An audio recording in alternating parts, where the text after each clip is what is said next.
રશ્મિબેન, તમે મારા પરિવાર પર જે ઉપકાર કર્યો છે કે હું જિંદગીભર નહીં ભૂલું. ઉર્મિલાબેન, આમાં ઉપકારની વાત ક્યાંથી આવી? આ તો અમારી ફરજ છે ને જો અમારી જગ્યાએ તમે હોત તો શું તમે આવું ન કર્યું હોત? બોલો જો,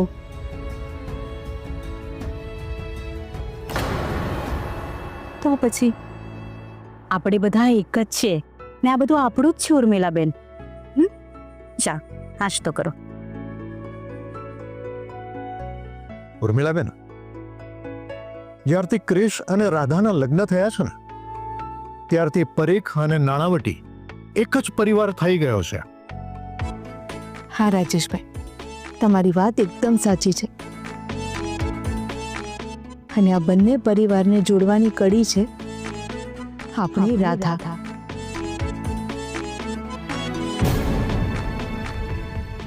તમને ખબર છે, એ હંમેશા મને કહેતી હોય છે કે આપણે બંને પરિવારે હંમેશા એકબીજાના સુખ દુઃખમાં સાથ આપવાનો છે.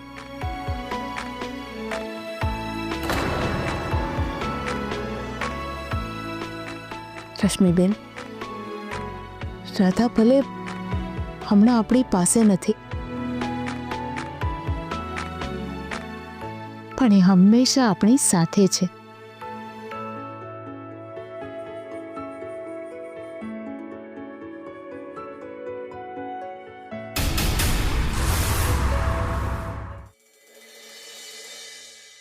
આ નોકરી મળી જાય તો સારું થશે. રાધાના મમ્મી પપ્પાએ રહેવા માટે ઘર તો આપ્યું, પણ એમના પૈસે હું અને મારી પરિવાર ક્યાં સુધી જીવશે? મારે જાતે પૈસા કમાવીને ભાડું ભરવું પડશે.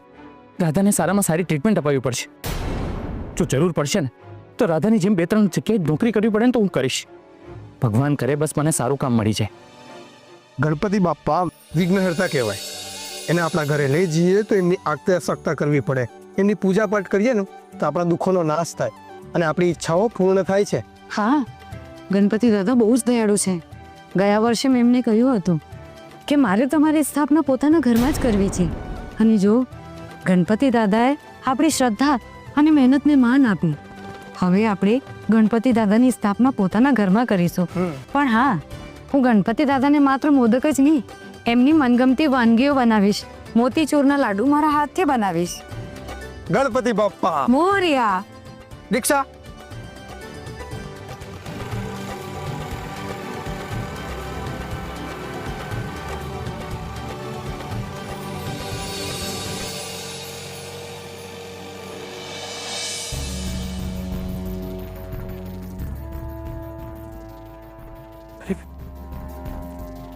અરે બાપરે, ઇન્ટરવ્યૂ આપવા માટે મોડું થઈ જશે. આવી રીતે ચાલતા જઈશ તો પાકું મોડું થઈ જશે. શું કરું? હા, રિક્ષામાં જ જવું પડશે.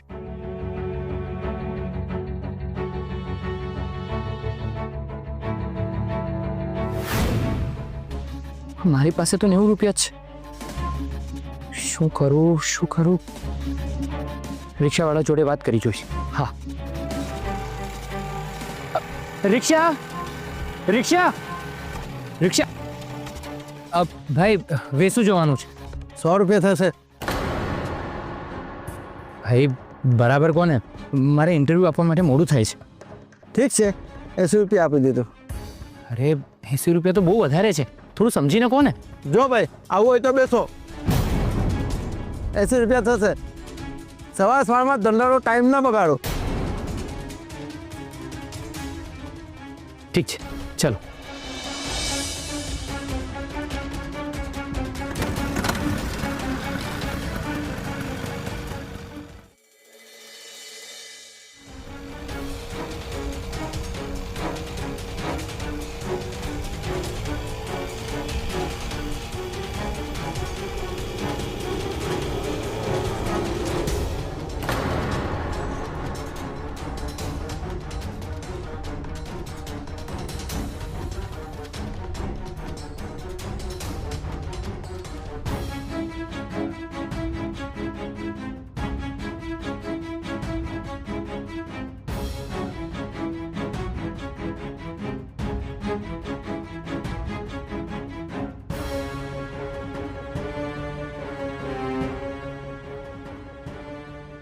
અરે ભાઈ શું થયું? રિક્ષા કેમ ઊભી રાખી?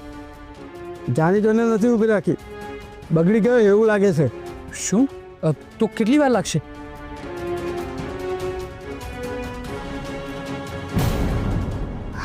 ભાઈ થોડું જલ્દી કરો ને, મને મોડું થાય છે. જો ભાઈ, મોડું થતું હોય ને તો બીજી રિક્ષા કરી લો. હા, અડધો કલાક લાગશે રિપેરિંગ કરતા. હે ભગવાન, તો બહુ મોડું થઈ જશે. ભાઈ તમારા કેટલા પૈસા થયા? ગાડી જ બગડી ગઈ છે તો તમારી પાસે શું લેવાના? અરે તો પણ જાઓ તમે જાઓ.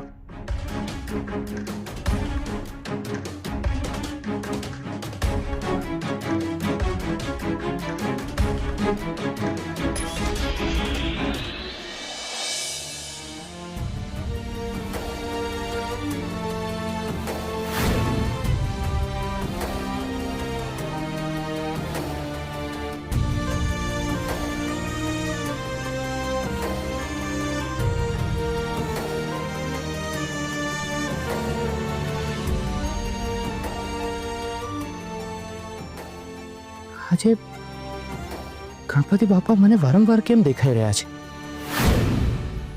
બાપા મને કોઈ સંકેત આપવા માંગે છે.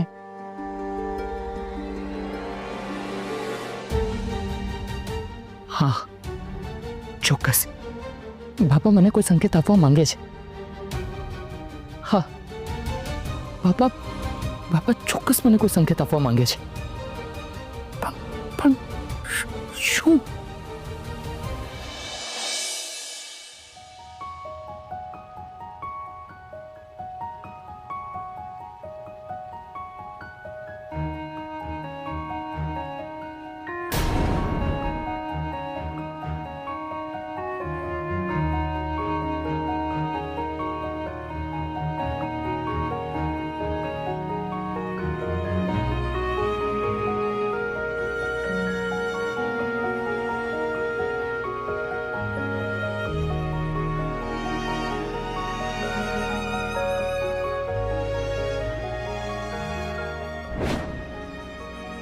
ના, હમણાં નહીં. હમણાં તને કામ પર જવાનું મોડું થાય છે ને, અને ક્રિશ પણ તારી રાહ જોતો હશે. કંઈ વાંધો નહીં. અબ તો સાંજે આવશે ને એટલે નિરાંતે બેસીને વાતો કરીશું. ઠીક છે સાસુ, હું સાંજે આવું ને એટલે આપણે બંને મન ભરીને બહુ જ બધી વાતો કરી લઈશું. હું જાઉં હમણાં. હા બેટા. તમારું ધ્યાન રાખ. હા, તું પણ તારું ધ્યાન રાખજે.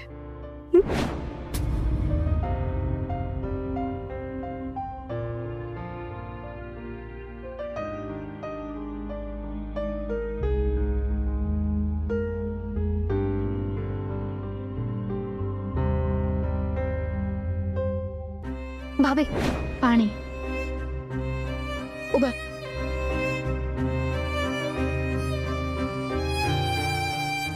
ભાભી, પાણી.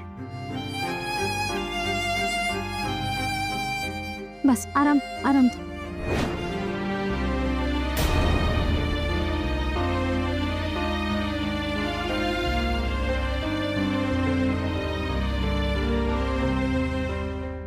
રાધા, તારા વગર હું સાવ એકલી પડી ગઈ છું. તને તો ખબર જ છે ને કે તું મને મારી સગી બેન કરતા પણ વધારે વાલી છે. અને રાધા, શ્રેયા પણ તને બહુ યાદ કરે છે. તને ખબર છે શું કહેતી હતી કે મારે રાધા કાકી જેવા બનવું છે. જો રાધા, તું સાથ નહીં આપે તો હું શ્રેયાને તારા જેવી કેવી રીતે બનાવીશ? બોલ ને રાધા.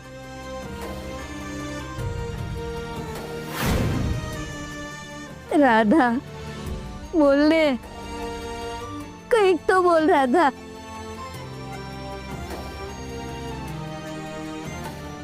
હા રાધા.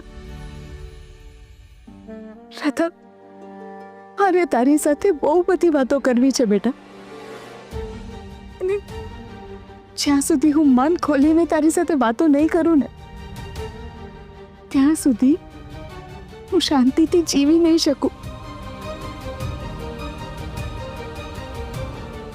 અરે સાસુમાં કહેતા તારી જીભ નહોતી થાકતી, અને આજે તારો અવાજ સાંભળવા માટે હું તરસી રહી છું બેટા. હું તને પ્રોમિસ આપું છું કે હવે પછી તને બોલતા ક્યારેય નહીં અટકાવ. તારી આ સાસુ મને માફ કરી દે બેટા. મારી સાથે વાત કર, કંઈક તો બોલ. આંખો ખોલ ને બેટા, પ્લીઝ પ્લીઝ મારી સાથે એક વાર વાત કર. ઉઠ ને બેટા. રાધા, રાધા.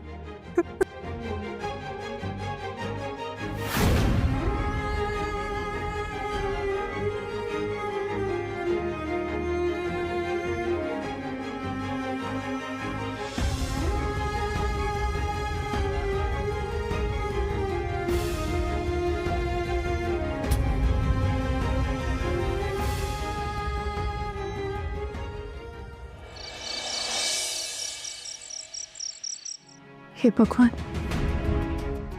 ક્રિશ આજે ઇન્ટરવ્યૂ આપવા માટે ગયો છે. ભગવાન કરે કે એને જોબ મળી જાય. એ કમાતું હશે તો આ ઘરમાં રહેવું એમ્બેરેસિંગ નહીં લાગે. નહીં તો સતત મનમાં અપરાધની ભાવના આવતી રહેશે કે અમે કોઈના ઉપકારની નીચે તબાહીને જીવી રહ્યા છીએ.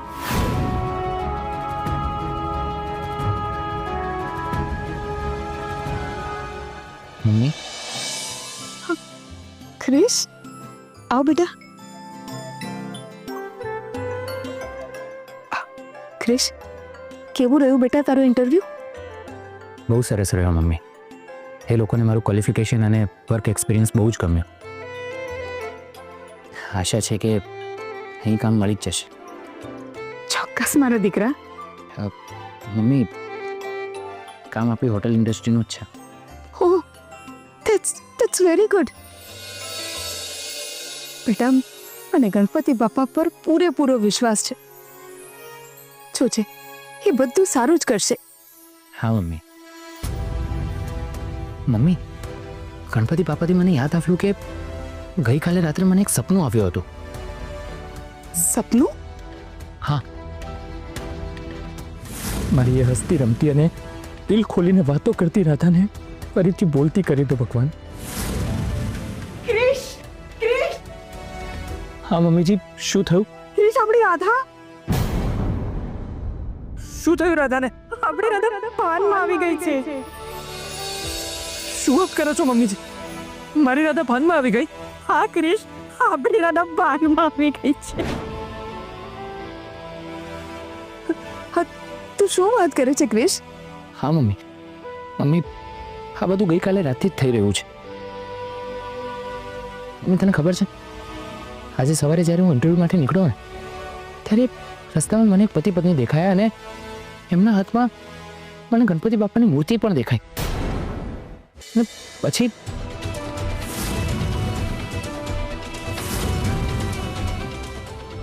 કે મારે તમારી સ્થાપના પોતાના ઘરમાં જ કરવી છે. અને જો ગણપતિ દાદાએ આપણી શ્રદ્ધા અને મહેનતને માન આપ્યું, હવે આપણે ગણપતિ દાદાની સ્થાપના પોતાના ઘરમાં કરીશું. પણ હા, હું ગણપતિ દાદાને માત્ર મોદક જ નહીં, એમની મનગમતી વાનગીઓ બનાવીશ. મોતીચૂરના લાડુ મારા હાથથી બનાવીશ.